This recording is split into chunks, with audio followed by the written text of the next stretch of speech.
see, and that's why cats shouldn't ever have opposable thumbs. Oh, hello. Thanks for joining me on Moon Lane TV today. Sorry, I was just having a meeting with my cat. So yes, my name is Sue Cheung, and I'm here today to talk to you about my new book. But before I go into that, I'm going to show you some of the other books that I've written and illustrated first.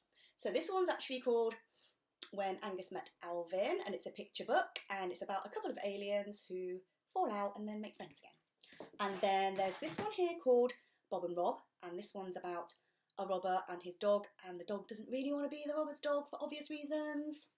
And then I've written for older kids, and this is a novel that I've written for young adults called Chinglish. And the newest book that I'm going to talk about today is called Maddy Yip's Guide to Life. And it's the first one in a series, and it's for children aged 8+. When I say 8+, I mean 8 to maybe 100, because I don't believe on putting age restrictions on anything like this. I think anyone can really read anything. And all of these books, what do they all have in common? Well, apart from the fact that they have pictures and words, of course, is that they are all extremely funny, if I do say so myself. So what inspired me to write Maddy Yip? Well, there's a few things. First of all, when I was very, very young, we didn't have any books in the house at all. So I had to go to the newsagents and buy comics to read. And I bought everything. So things like Dandy, Beezer, Whizzer and Chips, Beano. I think Beano's still around. And I ended up with a pile that was taller than me in the end. And even though I could draw anyway, I think I taught myself how to draw even better by studying the comics and then just copying all the frames and the sequences and the funny sketches out of them. And so that's kind of one of my inspirations for Maddy Yip, because I've always liked those kind of funny comic style books. And then secondly, when I was a lot older and I lived in a council estate in the northeast of England, and some of the people that I met there were the most hilarious, colourful characters, their wicked sense of humour. I kept that in my head, and I've taken aspects of that and put them into Maddy Yip. And then, well, Maddy Yip, she's actually mixed race. So her dad is Chinese and her mum is English. And I don't think I've ever seen any mixed race characters in children's books, so I decided to put one in myself, because actually my son is mixed race and all my cousins' kids are mixed race as well. So I just thought that'd be quite a nice thing to do. What is Maddy Yip's Guide to Life actually about? Well, Maddy Yip herself, I would say I've kind of loosely based her on me. She's a little bit sort of scatty, grew up in a really chaotic household with some really kind of chaotic pets as well. Although she gets things wrong quite a lot, it doesn't really matter, because life's not perfect and she's not perfect, but it's okay. Maddy doesn't take life so seriously, and really neither should we. Just, you know, and just take a moment to kind of like laugh at ourselves for the things that sometimes go wrong, or the little silly things. And then in this story itself is when Maddy finds out, she has a little bit of a panic actually, because she discovers that everybody in her family, and including her best mate, are all good at something except her. So with the help of Dev, her busy mate, they try and find out what kind of skills and talents she's really good at, and they try everything. And they all end in disasters.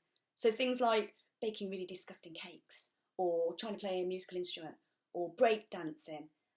They all end in absolute disaster. And on top of all of that, she ends up losing Ollie's school guinea pig, which she's not very happy about at all.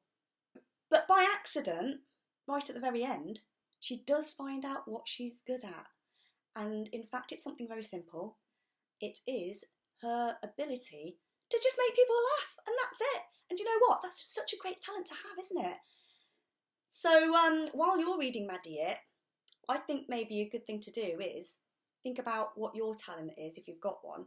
And if like Maddy Yip, you think you don't have one, what kind of talent would you like to have? I think that would be quite a nice thing to think about. So in the front sort of pages of my book, I've got the character pages, and I've got a couple of them actually. So first of all, we have Ollie, and that is Maddie's little brother, and he is totally into Star Wars, and he loves his sport, but he's also really, really whingy and gets on Maddie's nerves. Then there's Jack, her older brother, who just thinks he's way too cool for this family and always bosses Maddie about. Then there's Maddie's mum, who is hard as nails, and she goes to the gym and she does boxing, but she also loves a spot of cleaning. Then Maddie's dad, who loves rummaging through skips and bringing back rubbish, taking it all apart and then putting it back together again. He's really creative. And that is Maddie's granddad, and he's called a gung because that's Chinese for granddad. Well, it is in my dialect anyway. And he's blind as a bat without his glasses on. Mind you, saying that, he's blind as a bat with his glasses on as well. Now, there's a couple of pets here. Fuzzface, she has been modelled on my own pet cat who you saw at the beginning of this video. And then there's the guinea pig that I mentioned just earlier. And then we have the evil twins. Now, Maddie's mum is actually a childminder and she has to look after these twins. And even though they're only 3.5 years old, they are completely the most naughtiest kids you could ever meet. And they make Maddie's life an absolute misery. So there you are, an introduction to the characters. And now I'm going to read you chapter 1. Saturday. Ugh! Weekends are officially ruined. Mum was only meant to childmind the Tatlocks twins during the week, but now they are coming on Saturdays too. Yesterday, while I was at school, they sneaked into my room and painted a stegosaurus on the wall with ketchup. Then they wiped their dirty hands all over my favourite Kermit t-shirt. How can 3.5-year-olds be so evil? Dad thought I was overreacting when I asked for a lock on my door. Just wait until they smear goo all over his pristine magnolia walls. We'll see who is crying then. I planned a trip to the shop with Dev, so I didn't have to be in when Ted and Todd, aka evil twins, arrived. Dev is my best mate. We're both 11, but bonded at infant school after discovering our shared love of armpit farts. We were about to leave the house when Mr. Tatlock came walking down the path with evil twins. He gave Mam a bag of toys, said thanks and left. When me and Dev went to leave, Mam said, "And where do you think you're going?" I said, "To buy snacks." "No, you're not," she said. "The pipe's just burst under the sink and water's going everywhere, so you're looking after the twins while I fix it." What? But I wasn't qualified to be in charge of these mini thugs. I've seen them smash ladybirds in with a hammer. Imagine what they could do to me. Dev said he didn't mind helping. He thinks the twins are entertaining. He would. He goes to drama club where everybody loves a scene. I was about to argue back, but Mam was giving me that glare that can crack a concrete a mile off. So I thought better of it. She goes boxing at the gym and is hard as nails. We took the twins into the back garden where Todd immediately picked up a plant pot and smashed it on the ground to smithereens. Brilliant. I grabbed them both and shoved them on their tricycles while we swept up the mess. The next thing we heard was Mr. Pike shouting next door. We turned around and Ted was trying to chuck our cat over his fence. Mr. Pike is a grumpy codger with a face like a chewed toffee. Dad's words, not mine. He hates Fuzzface and has threatened to take the law into his own hands if she ever uses his alpine rockery as a litter tray again. I didn't want any trouble, so I grabbed the hose and aimed it at Ted. "Put the cat down and step away from the fence," I told him in my most authoritative voice. He didn't respond, so I signalled Dev to turn the tap on. It was only meant to be a light spray, but the water came blasting out and knocked Ted off the bucket he was standing on. Fuzzface yowled and pounced on Todd, who also fell over. Then all three got up and ran into the house covered in mud. "Quick, Dev! Stop them!" I yelled, but it was too late. Mam marched out, pointing at the house. "Have you seen the mess in there?" Mr. Pike looked pleased that we were in trouble. I turned the tap off sheepishly. A gung, my grandad, wandered out to see what was going on. He was dunking a coaster into a cup of tea, thinking it was a biscuit. He is as blind as a bat without his glasses on. Dev rubbed off some specks that had landed on his tie-dye leggings and tried to be helpful by saying to Mam, "I've heard Sparkle's Liquid's Oxy formula is proven to remove 100% of stains." "Yeah? Well, get on with it then," said Mam. "This house needs a proper clean, and you're all doing it now." She pointed at me and said, "There's still dry ketchup on your bedroom wall for a start," which I thought was unfair, considering it was the twins that did it. "And Jack can clean his petri dish of a room too," she shouted up at his bedroom window. The window opened, and my big brother Jack shouted down at me aggressively, "You owe me for this."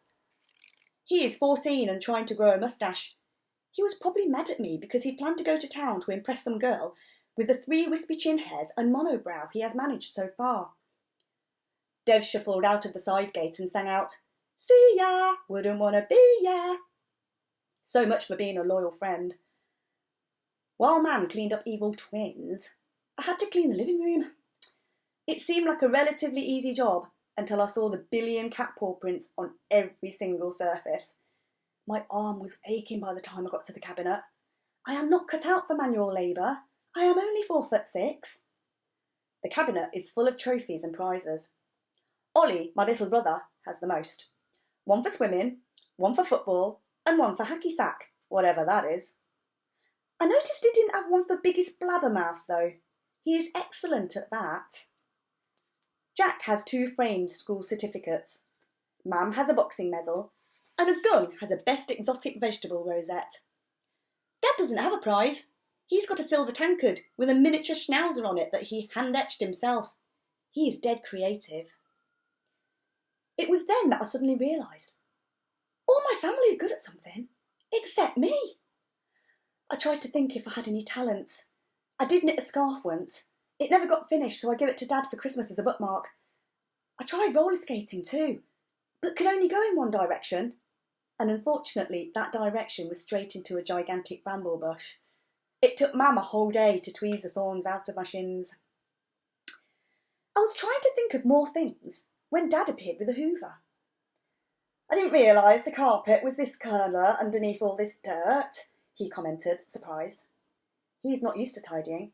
He is normally rifling through people's skips in his spare time and bringing back rubbish so he can make useful things out of them. I went upstairs out of his way and scuttled past Jack's open door. "Oi, Nat, come here," he shouted. "Ugh." I crept into his room. "Yes," I said. "I was meant to be meeting mates in town. Now look at me."